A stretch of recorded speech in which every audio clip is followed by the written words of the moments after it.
Hermano, muy buenos días.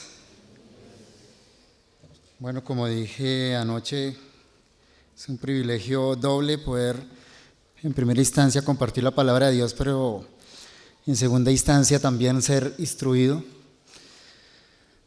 Gracias, Pastor Eugenio. Todavía estoy confrontado.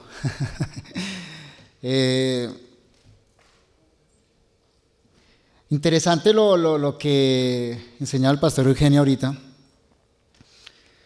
Y viendo los distintivos del ciudadano del reino, definitivamente cada uno de nosotros debe quedar en estrecho, ¿no? Porque la realidad del creyente, como la expresara Martín Lutero, es en realidad un misterio. Él decía, el misterio del creyente es este: el creyente es santo y pecador a la vez. Santos en Cristo, por Cristo, pero aún pecadores. El creyente no es lo que era, pero tampoco es lo que va a llegar a ser. Éramos pecadores y estamos siendo conformados a la imagen del Hijo de Dios. Y estamos aquí en esta tierra,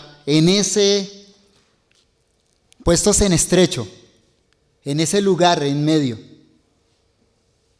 Siendo aún pecadores transformados, siendo transformados por la gracia de Dios, para llegar a una meta gloriosa, ser a la imagen del Hijo de Dios. Así que el creyente se goza en la salvación en Cristo, pero por otro lado, también vive inconforme consigo mismo. Y debe vivir de esa manera. Como aprendíamos ahorita, sabe que ha cambiado, pero sabe que aún no es un producto acabado. Y entonces se esfuerza en la gracia. Qué importante recordar que necesitamos toda la Escritura. Y si mi memoria no falla, las últimas veces que he escuchado al Pastor Eugenio siempre ha insistido en lo mismo. Y es en la necesidad de volver a la Escritura. Una necesidad urgente, curiosamente urgente, para quienes nos llamamos reformados. Porque en verdad hay que decirlo, nos estamos volviendo expertos en lo que otros dicen de la Biblia, pero no expertos en la Biblia. Y eso nos lleva a desequilibrios que finalmente estropean la fe del creyente. Y en este tema que estamos tratando, ¿cuán necesario es el equilibrio que la propia Escritura nos da? Es decir, el Pastor Eugenio nos acaba de hablar de los distintivos del ciudadano del reino. Y eso está ahí en la Biblia, hermanos. Y como él decía, no podemos rebajar esos distintivos. Dios no exige nada más ni nada menos que la perfección. Pero de lo que vamos a hablar ahorita en esta hora es de una vida centrada en el Evangelio. Y lastimosamente, nuestra tendencia humana, de la cual no somos eximidos como cristianos, es a tomar parte de la verdad y sobreenfatizar esa parte, olvidándonos de la contraparte que la Sagrada Escritura da. Y el tema de esta hora es una vida centrada en el Evangelio. Y puede parecer, y no lo es, que voy a decir todo lo contrario de lo que acaba de afirmar el Pastor Eugenio. Pero más bien lo que debemos pensar es que es el equilibrio que la propia Escritura nos da. Somos ciudadanos del reino y nuestro deber es vivir bajo esa dignidad, para que la gente vea en nosotros a Dios y viéndonos a nosotros glorifique a nuestro Padre que está en los cielos, para que viéndonos a nosotros conozcan cómo es el reino de Dios y cómo es nuestro Rey. Pero no podemos hablar de eso fuera del marco del Evangelio. Interesante la tarea que nos dejó el pastor Eugenio al final. Léanlo, ya lo leí. Y cómo hay unas pautas de equilibrio. Porque si no tenemos este equilibrio bíblico, entonces vamos a vivir de una manera desproporcionada. Un escritor del siglo pasado decía lo siguiente: yo investigué lo que la Biblia decía con respecto a la realidad como cristiano. Gradualmente fui descubriendo que el problema era que con toda la enseñanza que había recibido después de que llegué a ser cristiano, yo había escuchado muy poco acerca del significado de la obra final de Cristo para nuestra vida presente. Palabras lapidarias de Francis Schaeffer, describiendo la realidad de muchos cristianos, quienes, y me incluyo aquí, fuimos enseñados que el Evangelio, la gracia y la fe son el punto de partida de la vida cristiana, pero que se quedan allí. Es decir, que la gracia, la fe, el Evangelio fueron para comenzar, pero que se quedan en ese punto de la vida cristiana. La pregunta fundamental es: ¿el Evangelio, la fe, la gracia tienen que ver solo con el comienzo de la vida cristiana? ¿O son parte de toda la vida del cristiano? Yo aprendí un evangelio que me enseñaba que la fe y la gracia eran algo para el comienzo, pero que el resto dependía de mí. No sé si es su caso, ese fue mi caso, pero creo que es un común denominador del cristianismo en nuestros días. En ese entonces, cuando yo aprendí eso y en ese contexto, aprendí que la fe era necesaria para la salvación, pero no para la santificación. Aprendí que la fe era puntual y no continua. Aprendí que la vida cristiana comenzaba de una forma, pero que continuaba de otra diferente. Incluso que la perfección en la vida cristiana se alcanzaba a través de otro medio diferente a la fe. Incluso aprendí que el evangelio era para incrédulos, pero no para los creyentes. No sé si usted aprendió eso. ¿Para quién es el evangelio? Pregúntese eso. Cuando usted escucha la palabra evangelio, ¿en qué piensa? Era común pensar en ese entonces de una forma muy reducida con respecto a la salvación, como aorista, y ese era el término que me enseñaban utilizando el griego. La salvación es aorista, es decir, yo fui salvo en un punto, pero allá se queda. Sucedió en un momento. El creyente, según lo que yo aprendía, es aquel que fue salvo.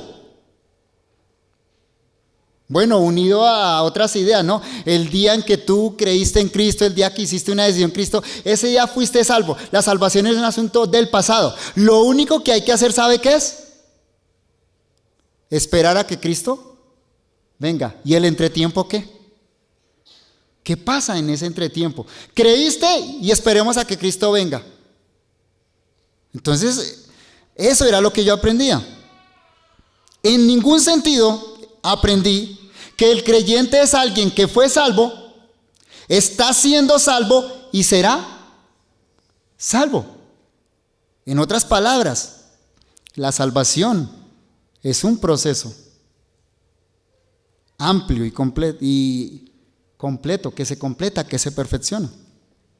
Por último, aprendí que Dios comienza el proceso, pero que nosotros lo continuamos y lo completamos. Repito, no sé si usted fue enseñado así, pero creo que es el común denominador de lo que se enseña hoy en día. Por supuesto, ahora comprendo lo fatal de ese entendimiento. Sobre todo porque es un entendimiento antibíblico, pero también porque lleva a una vida cristiana miserable e improductiva en el mejor de los casos. Pero también puede llevar a una vida cristiana llena de orgullo y de aires de superioridad en el peor de los casos. Luego comprendí que ese tipo de pensamiento solo era una nueva forma en que resurgía el viejo fariseísmo. Aquel fariseísmo que combatió Jesucristo y que Pablo denunció con tanta intensidad en sus epístolas. Y uno de los pasajes centrales al respecto es Gálatas capítulo 3, al cual quisiera que me acompañaran. Gálatas capítulo 3, versículos 1 al 5.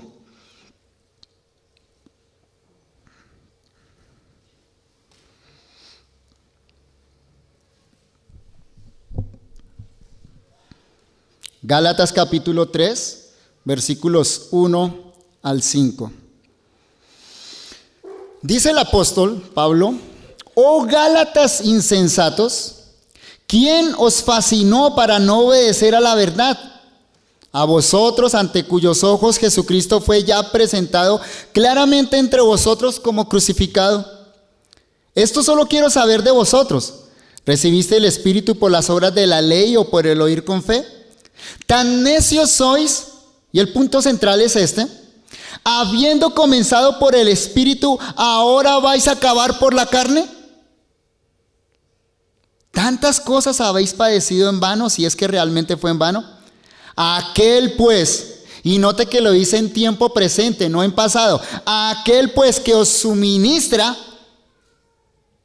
presente continuo, os está suministrando el Espíritu y hace maravillas entre vosotros, ¿lo hace por las obras de la ley o por el oír con fe?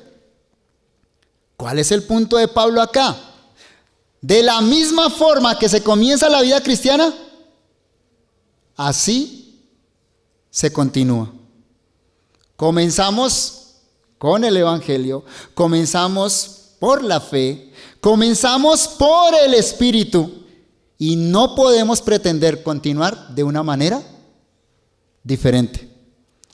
Pablo es directo y fuerte. Le dice a los Gálatas: ¿tan necios sois? Es decir, es necio, es tonto, es incoherente pensar que la vida cristiana empieza de una forma y continúa de otra. Muchos han quedado en el camino, derrotados por ese fatal error. Por supuesto, hermanos, como aprendíamos en la hora anterior, la vida cristiana trae aparejadas buenas obras. Fuimos salvos para esas buenas obras, pero esas buenas obras son el fruto de la gracia y no el fundamento de la gracia. Es como lo dice Pablo en Gálatas capítulo 5, versículo 6. Obsérvelo allá en su Biblia. Gálatas 5, 6. Porque en Cristo Jesús ni la circuncisión vale algo, ni la incircuncisión, sino, vea el orden de Pablo ahí, sino la fe que obra por el amor. ¿Obras? Sí. ¿Cierto? No hay cristianismo sin obras. Pero el orden de Pablo es este: la fe que obra por el amor. Las obras son producto de la fe. Entonces, el creyente no es aquel que un día fue a la cruz. Más bien el creyente es aquel que vive cada día a los pies de la cruz. Y en un texto central de Pablo, un texto que me encanta mucho, lo expresa así: con Cristo estoy juntamente crucificado. Y noten el tiempo presente otra vez.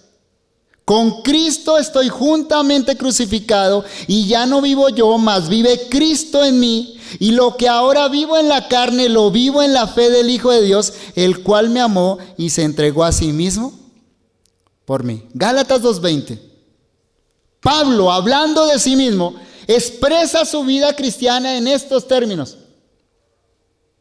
Es como si le preguntáramos a Pablo: Pablo, dime en qué consiste la vida cristiana. ¿Sabe qué explica Pablo en ese texto? La vida cristiana es estar continuamente en la cruz de Cristo. ¿Lo nota usted? Es decir, no, el cristiano no es aquel que un día fue a la cruz y ya. El cristiano es aquel que un día fue a la cruz para perdón de pecados, pero que ahora vive crucificado con Cristo para derrotar el pecado. Esa es la clave que Pablo nos está dando acá. Por causa, hermanos, por causa de nuestra naturaleza pecaminosa, que no va a ser destruida sino hasta cuando seamos glorificados, necesitamos estar viviendo constantemente a los pies de la cruz. Necesitamos constantemente el perdón que brota de la cruz. Necesitamos constantemente la convicción de nuestra aceptación por causa de la perfecta obra de Jesucristo. Pero no solo eso, hermanos. Por causa de esa naturaleza pecaminosa que habita en nosotros y que no va a ser quitada sino hasta el día de la glorificación, también necesitamos la suministración diaria de la gracia para poder vencer el pecado. Ayer yo mencionaba un texto de Mateo, donde en palabras del ángel dice que a ese Salvador que Dios nos provee se le va a llamar Jesús por una razón: porque Él salvará a su pueblo de sus pecados. Y decía ayer, noten que dice salvar a su pueblo de sus pecados. No está diciendo que Cristo simplemente nos salva de la paga del pecado. Dice que Jesús nos salva de nuestros pecados. ¿Sabe? Ese concepto auristo de la salvación, o sea, ese concepto de la salvación como un punto en mi vida en el cual fui a Cristo, reduce la salvación a esto: el cristiano es alguien cuyos pecados fueron perdonados y solo esperamos el día en que vayamos a la gloria y ya no exista el pecado. ¿Y qué? ¿Y qué del hoy y del ahora? ¿Y qué de la lucha con el pecado? Ayer nos hablaba el pastor Galardi, hoy nos hablaba el pastor Eugenio de esa sensación de derrota con la que viven muchos cristianos. ¿No es acaso ese su caso, su situación? Sí, mis pecados fueron perdonados y un día voy a estar sin pecado. Mientras tanto, ¿a qué se reduce mi vida? ¿A ser esclavo del pecado? ¿A ser derrotado?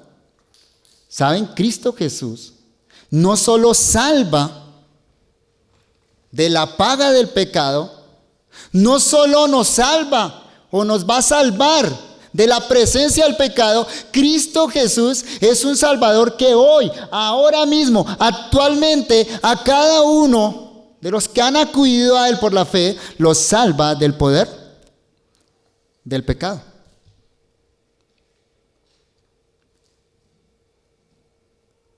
No entender esto ha hecho que se diluyan algunas doctrinas bíblicas o se malinterpreten.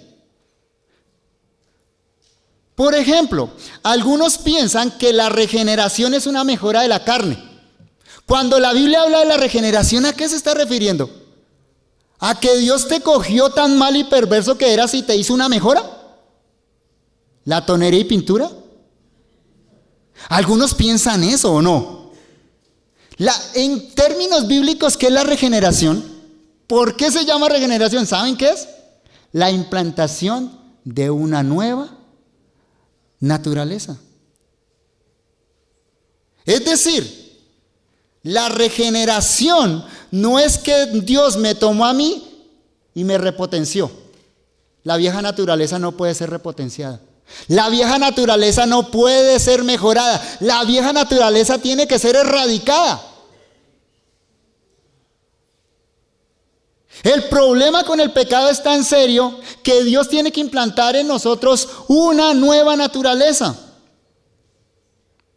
De manera, hermanos, que es imposible vivir la vida cristiana por nosotros mismos y por nuestras fuerzas.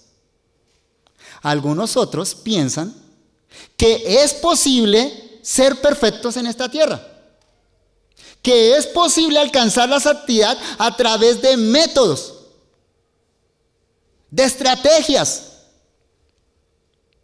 Y finalmente, ¿saben qué caen? En una profunda frustración, sino en el orgullo, cuando alcanzan algún logro en la vida cristiana. Si usted me pregunta, y a la luz de lo que explicó el pastor Eugenio, si usted pregunta, ¿es fácil vivir la vida cristiana? ¿Cuál sería la respuesta? Fácil, ¿cierto? Algunos piensan eso, ¿o no? La respuesta bíblica, ¿cuál es? ¿Es fácil vivir la vida cristiana? Mi respuesta, ¿sabe cuál sería? Es imposible. Es imposible, hermanos. El estándar de Dios es alto, altísimo, y Dios no lo va a rebajar. Pero eso no quiere decir entonces que el cristiano está condenado a la miseria. Porque sí es imposible para la carne, pero es posible para Dios por el poder del Espíritu Santo, y por eso nos dio la regeneración. Mire lo que Pablo dice en Gálatas 5:16. En ese sentido, Gálatas 5:16. Digo pues, concluyendo, el pues ahí indica una conclusión. Digo pues, andad en el Espíritu y no satisfagáis los deseos de la carne. Lea solo la segunda parte, no satisfagáis los deseos de la carne. Vamos a hablar el pastor Galardi nos va a hablar de la lujuria de la tarde. No satisfagáis los deseos de la carne, fácil, ¿cierto? Imposible en realidad. Pero ¿qué es lo primero que dice Pablo? Andad en el Espíritu. ¿Es posible? Sí. ¿Para quién? Solo para aquel que ha sido regenerado y anda en el Espíritu. Hermanos, las altas demandas de la ética del Evangelio, de lo que ya oímos, las altas demandas de la ética del Evangelio también nos ponen alerta ante cualquier intento de cumplirlos por nuestras fuerzas. Tal vez para algunos vivir como cristianos sea fácil, precisamente porque lo que han hecho es rebajar las demandas del Evangelio. Para algunos entonces, ser un buen cristiano se reduce a lee tantos capítulos de la Biblia diaria, ora tantos minutos al día, pórtate bien en tu casa, sé un buen esposo, etc. Rebajan las normas del Evangelio, entonces sí, es fácil ser cristiano. ¿Sabe qué es lo que están haciendo? Están acomodando las demandas del Evangelio al estándar del hombre natural. Pero no podemos hacer eso. Jesús nos advirtió que si nuestra justicia no es mayor que la de los fariseos, no entraremos en el reino de los cielos. ¿Escucharon bien? Si nuestra justicia no es mayor que la justicia de los fariseos, ¿no qué? No entraremos en el reino de los cielos.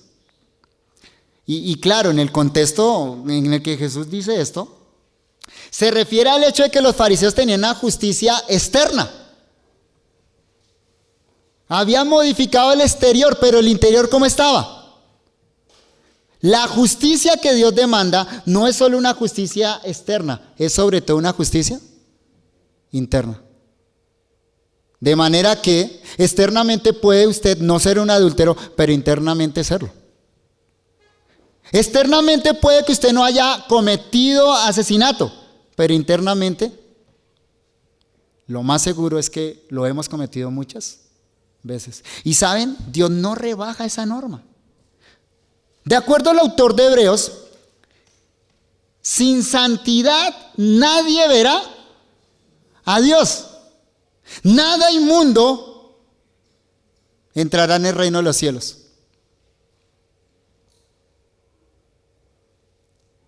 Insisto, ¿saben? Esa es la ética del evangelio y Dios no la rebaja. Algunos piensan que el evangelio lo que dice es que Dios dijo, ¿saben qué? Rebajemos esas demandas. No, ahí están, hermanos. ¿Saben?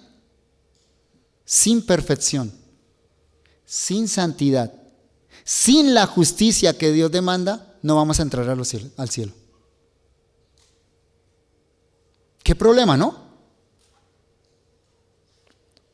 Déjeme explicar esto. Cuando por fe fuimos a Cristo y vimos su cruz, allí recibimos el perdón de los pecados. Pero eso es solo la mitad del problema que nosotros tenemos. No sé si esto es la mitad. Es decir, por causa del pecado tenemos una deuda infinita con Dios que hay que pagar, ¿cierto? ¿Qué hizo Cristo en la cruz? La pagó. Repito, esa es la mitad del problema. Porque la otra parte del problema, ¿sabe qué es? Que al cielo no entrará nada inmundo. Dime una cosa. ¿En virtud de qué tú vas a entrar al cielo? Ya tus pecados están perdonados, pero sigues siendo pecador. Estás cargado de inmundicia. No eres perfecto. Y en el cielo nada inmundo entrará. ¿Por qué vas a entrar al cielo?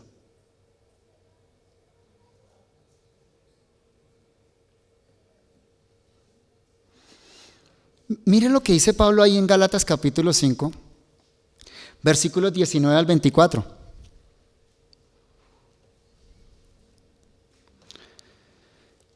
Y manifiestas son las obras de la carne. ¿Qué son? Adulterio, fornicación, inmundicia, lascivia, idolatría, hechicerías, enemistades, pleitos, celos, iras, contiendas, disensiones, herejías, envidias, homicidios, borracheras, orgías. Y para no alargar la lista, ¿qué dice Pablo? Y cosas semejantes a estas. ¿Te identificaste con algunas de estas? No en tu pasado, no estoy hablando de antes de. Ahora, ¿te identificas?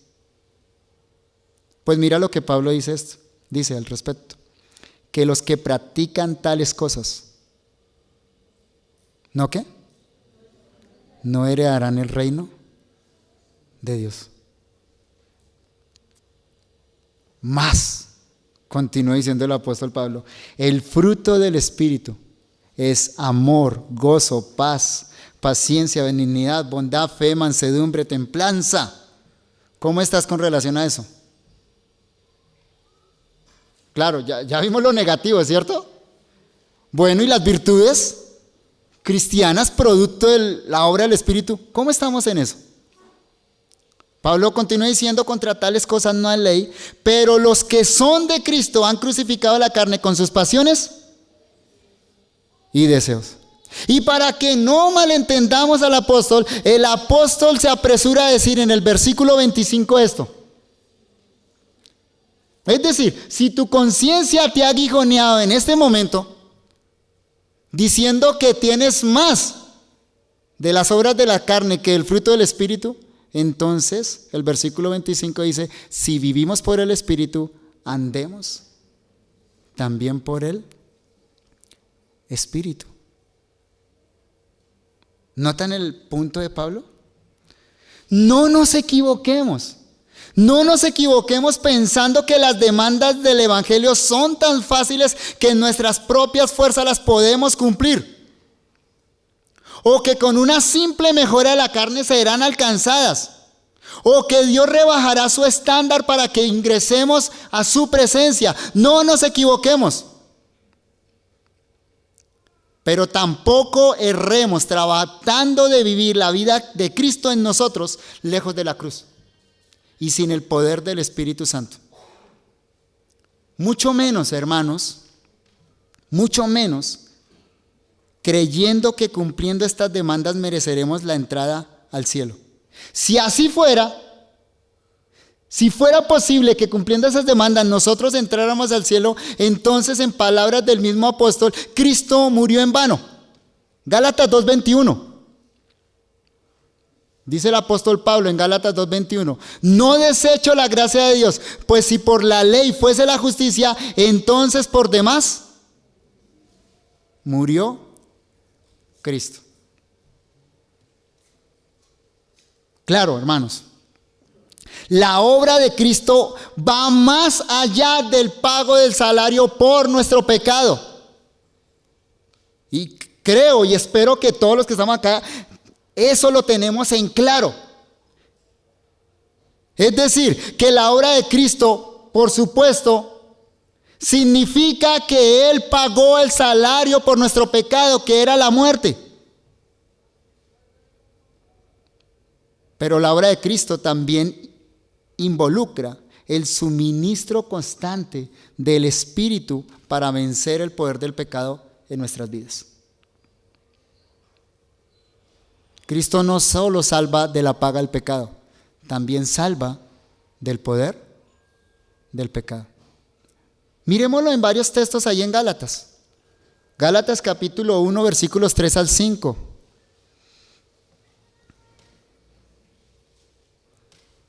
Gálatas 3, 1 al 5. Gracia y paz. Gálatas capítulo 1, versículos 3 al 5. Dice Pablo: gracia y paz sean a vosotros, de Dios el Padre y de nuestro Señor Jesucristo, el cual se dio a sí mismo por nuestros pecados para librarnos del presente siglo malo, conforme a la voluntad de nuestro Dios y Padre, a quien sea la gloria por los siglos de los siglos. Amén. ¿Qué se espera de alguien que ha sido renovado por el Espíritu Santo, de acuerdo a este texto? O mejor, el resultado de esa obra de Cristo, ¿qué trae para aquellos que han sido salvados por Él? El texto dice: para librarnos del presente siglo malo. Eso es algo que Cristo obtuvo para nosotros. Por lo tanto, ¿qué se espera de un creyente? Que viva de una manera coherente con esto. No amoldándose a este siglo. Gálatas capítulo 2, versículos 19 y 20. Gálatas 2, 19 y 20. Porque yo por la ley soy muerto para la ley, a fin de vivir para Dios.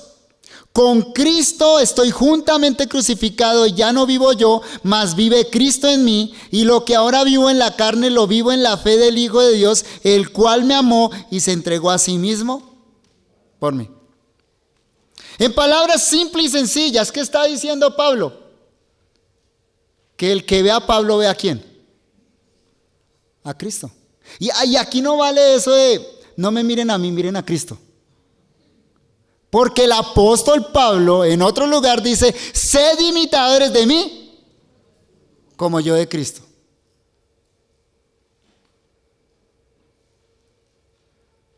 ¿Cuál es el Cristo?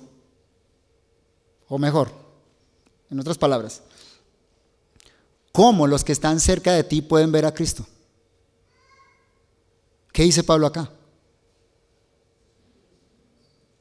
A través de ti. Eso es lo que Pablo está diciendo ahí. La obra de redención de Cristo logra eso para nosotros. Sí es posible, hermanos. Claro que sí. Y debemos poner todo nuestro empeño, todo nuestro esfuerzo, como veíamos en 2 de Pedro, para que así sea. Y es posible porque la gracia, la obra de Cristo nos suministra eso. El creyente se puede esforzar. El creyente puede andar de esa manera porque Cristo lo ha logrado para él. Gálatas capítulo 6, versículos 7 al 10.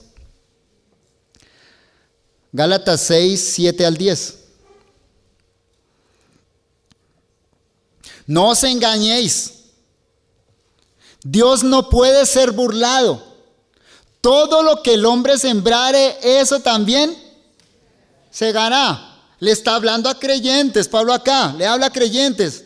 No nos engañemos. La explicación es esta, porque el que siembra para su carne, de la carne segará corrupción. Si siembras para tu carne, ¿qué siegas? Corrupción. Mas el que siembra para el espíritu, y note esto tan interesante, del espíritu. ¿Nota ese del espíritu? ¿Segará qué? Vida eterna. Es decir, ¿quién produce eso? El espíritu. Tus pecados son producto tuyo. Son tus obras. Pero las gracias son producto de ¿quién? Del Espíritu Santo. Sin embargo, no las hace sin nosotros. ¿Observan eso? Vale la pena una explicación acá. Yo aprendí que la vida del cristiano consistía en alimentar el espíritu y no alimentar la carne. Sí, eso suena a lo que Pablo está diciendo acá. Pero a mí me lo explican de esta manera, que era como dos perros. Tal vez usted lo escuchó. Que están dentro del creyente y depende cuál perro tú alimentes más, entonces va a haber resultados en tu vida. O en otra ocasión escuché un poco más jocoso, tipo Disney, de el diablito y el angelito, que están dentro del creyente y entonces depende a quién tú le prestes cuidado, entonces vas a tener resultado en tu vida cristiana. Hay un problema básico con esa explicación y es este, que se entiende la santificación como la lucha dentro del creyente entre dos partes del creyente. La parte buena del creyente y la parte mala. Algunos lo explicaban diciendo es el alma y es el espíritu del creyente luchando entre sí. Pregunto, ¿eso es lo que Pablo está diciendo acá? Y más si lo ponemos en el contexto del capítulo 5, que ya leímos acerca de las obras de la carne y del fruto del espíritu. En otras palabras, ¿cuál es la lucha que hay en el creyente dentro tuyo? Cuando tú percibes esa lucha dentro tuyo por hacer el bien, ¿en qué consiste en esa lucha? Esa lucha, ¿en dos partes tuyas, una parte buena y una parte mala? ¿O es la lucha del espíritu contra tu carne para formar a Cristo en ti? ¿Notan eso? En nosotros no hay nada bueno aparte de la gracia de Dios. Pero la obra de Cristo no se queda ahí. La obra de Cristo no solo nos da el perdón de los pecados, no solo nos da el poder para derrotar el pecado aquí y ahora, mientras peregrinemos en este mundo, la obra de Cristo llega al punto de hacernos aptos para la gloria celestial.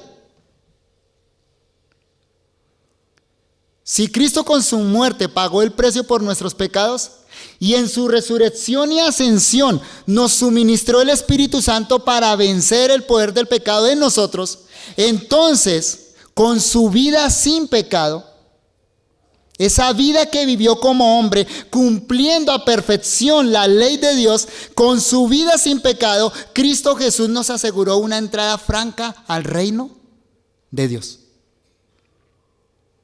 Mire cómo lo dice Pablo en Gálatas capítulo 3, versículo 9, versículos 13 al 14, versículos 16 al 18, versículo 29, para no leer todo el capítulo 3, pero léalo en su casa completo. Pero déjeme leerle esos textos salteados. Capítulo 3 de Gálatas, versículo 9. De modo que los de la fe son bendecidos con el creyente Abraham. Es decir, la bendición, las promesas de Dios, las hemos adquirido ¿cómo? Por fe. Versículos 13 y 14. Ahí mismo en Gálatas 3. Cristo nos redimió de la maldición de la ley, hecho por nosotros maldición, porque está escrito, maldito todo el que es colgado en un madero, para que en Cristo Jesús la bendición de Abraham alcanzase a los gentiles, a fin de que por la fe recibiésemos la promesa del Espíritu. ¿Cómo es que recibimos las promesas? Versículos 16 al 18. Ahora bien, a Abraham fueron hechas las promesas y a su simiente. No dice y a las simientes como si hablase de muchos, sino como de uno. Y a tu simiente, la cual es Cristo. Esto pues digo, el pacto previamente ratificado por Dios para con Cristo, la ley que vino 430 años después no la abroga para invalidar la promesa. Porque si la herencia es por la ley, ya no es por la promesa, pero Dios la concedió a Abraham mediante la promesa. ¿Cómo adquirimos la herencia celestial? Por fe en Cristo. Cristo la obtuvo y la comparte con aquellos que están unidos a Él. Gálatas 3:29. Y si vosotros sois de Cristo, ciertamente el linaje de Abraham sois y herederos según la promesa. ¿Ven qué tan grande es la obra de Cristo? De manera que la vida cristiana no es simplemente algo que hicimos en el pasado y que quedó allá. La vida del creyente es una vida que comienza por la fe a los pies de la cruz, continúa a los pies de la cruz para hallar en Cristo el poder diario y necesario para la lucha con el pecado. Y la vida del cristiano se completa de la misma manera por la obra de Cristo cuando alcancemos la herencia, la promesa completa. Así que no es exagerado que Pablo termine su epístola a los Gálatas de la siguiente manera. Gálatas capítulo 6, versículos 14 al 16. Para cerrar su epístola, Pablo dice esto: pero lejos esté de mí gloriarme, sino en la cruz de nuestro Señor Jesucristo, por quien el mundo me es crucificado a mí y yo al mundo. Porque en Cristo Jesús ni la circuncisión vale nada, ni la incircuncisión, sino una nueva creación. Y a todos los que anden conforme a esta regla, paz y misericordia sea a ellos y al Israel de Dios. ¿Notan dónde Pablo encuentra el aliciente? ¿Dónde Pablo se para? ¿Cómo Pablo encuentra poder para que a diario el mundo sea crucificado para él? ¿Para andar conforme a la regla de Dios? La fe en Cristo para Pablo no es un llamado a la pasividad. Al contrario, para Pablo la fe en Cristo es un llamado a trabajar, a luchar en la gracia. Déjeme concluir En primer lugar, hablando de ciertas convicciones que se desprenden de vivir a los pies de la cruz. Primero, el perdón de los pecados se obtiene solo por la muerte de Cristo en la cruz. Segundo, el poder para vencer el pecado es suministrado por el Cristo resucitado y ascendido, quien nos envió su Espíritu Santo. Tercero, el que ha creído en Cristo entrará en la presencia misma de Dios únicamente por los méritos de la vida perfecta de Jesucristo. Pero permítame complementarlo con esto.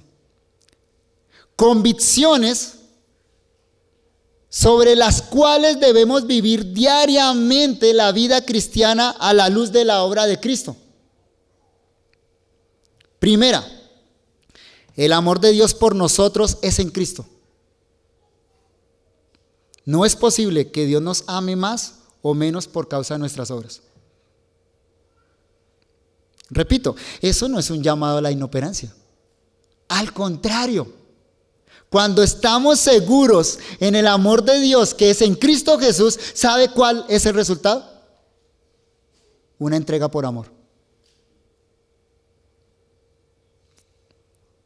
Segundo, Dios nos ve en su Hijo que es perfecto y el Hijo es su complacencia.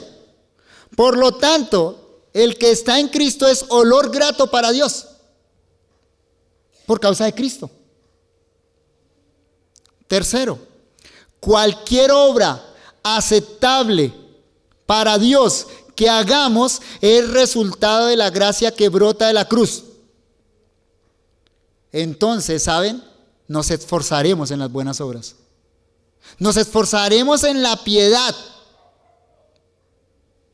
Pero nos gloriaremos solo en Cristo y no en nosotros mismos. Un día Dios nos conformará a la imagen de su precioso Hijo. Y todo lo que sucede en nuestras vidas tiene en vista ese propósito. ¿Sabe cuál es el plan maravilloso de Dios para su vida aquí en la tierra?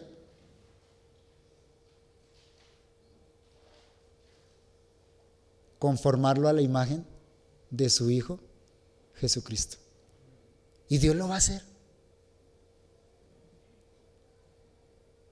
Aunque nos duela. Lo va a hacer. En la gloria seremos perfectos como Cristo es perfecto. Tenemos la gran promesa que Él derrotará definitivamente el pecado que mora en nosotros. Y dígame si eso no es un gran aliciente para luchar contra el pecado hoy.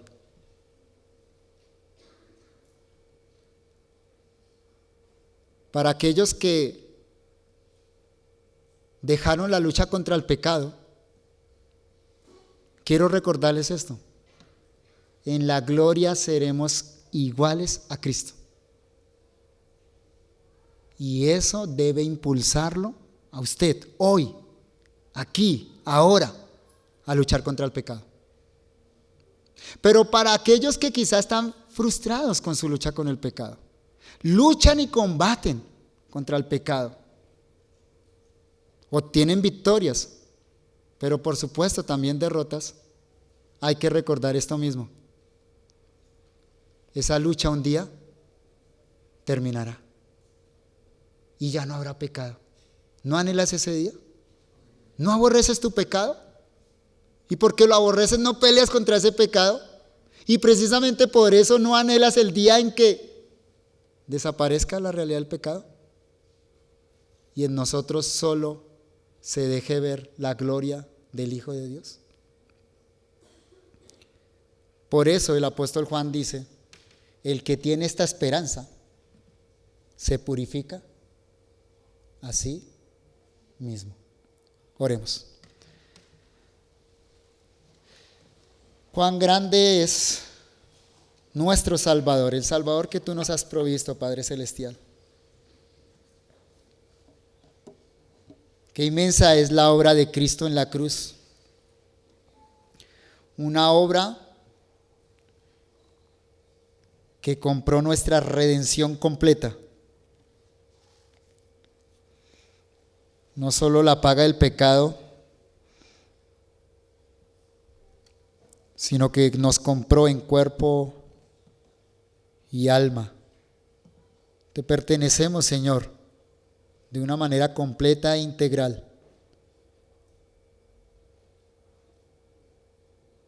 De manera que es nuestro deber santificarnos en cuerpo y espíritu.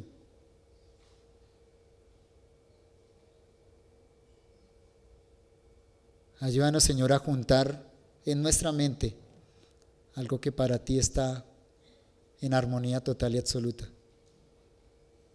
Nuestro deber y nuestro placer. Ayúdanos, Señor, a ser conformados aquí y ahora a la imagen de Cristo. A no vivir satisfechos, Señor, con lo que somos ahora, sino en vista de lo que seremos, ser transformados, Señor, a tu imagen, a la imagen de tu precioso Hijo. Gracias, Señor, por esa fuente bendita, maravillosa, de la cual brota perdón, de la cual brota poder y de la cual, Señor, brota también una perfección total, de la cual un día disfrutaremos. Adoramos y exaltamos a tu Hijo y en su nombre oramos. Amén.